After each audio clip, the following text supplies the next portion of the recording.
the Swamp Cooler Dog Vest by RuffWear, and this is the Graphite Gray. You can see it's a cooling vest that they make, and the way it's designed to work is basically you douse this in water, soak it in water, wring it out so it's not dripping with water, but not that it's completely dry. You want it to actually have some water in there. And what you'll do then, of course, you have two buckles on either side, so you can open it up completely here. So basically you'll just have a head hole that you'll place over your dog's head, and you'll fasten it around his body. And how the cooling works is really with the evaporative effect, basically cooling your dog while it evaporates. So it's going to be over your dog, causing basically a shell over their back of them, and as that water evaporates from the sun or whatever they're at, of course, if their sun's beating down on them, it's going to evaporate a lot faster. But if it's just a little warm, of course, it's going to evaporate too. So as it dries, that evaporative effect will actually cause cooling, which is really nice.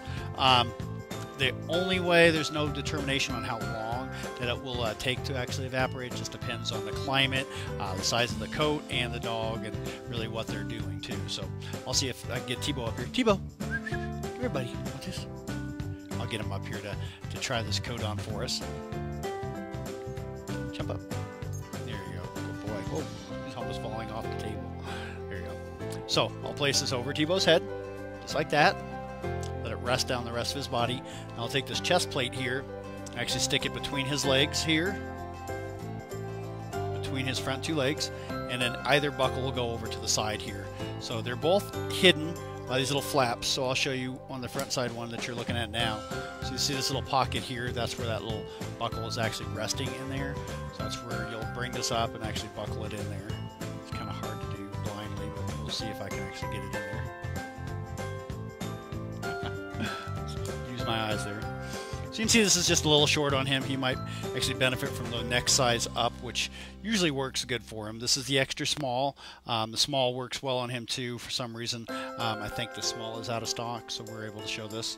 But it just drapes across your dog's body, and it will start cooling. So it's really nice to have on your dog, especially if they're going on a long walk in the hot summer sun or hot spring sun. You'll notice too, it does have a loop here for their beacon lights. That's just their RuffWear safety light that they have. You can put on there, and that way you'll be able to see them if there happens to be low visibility. You never want to leave your dog out there all by themselves just because they have a cooling coat on. As soon as it evaporates and dries up, it loses its cooling effect. So understand that you will have to bring some water with you. Douse it again. You can always do it as much time as you want. You can dunk it in a river, whatever you need to do. Just bring it out so it's not dripping all over the ground. So as soon as it stops dripping when you're wringing it out, it's set to go. Put it on your dog, and they'll enjoy it a lot more than just having to rely on their coat and panting to get that heat regulated. And then when you're done, you just pull it over his head, and you're set. So that's it. So that is the dog Swamp Cooler Cooling Vest by RuffWear, and the gray color, the graphite gray color.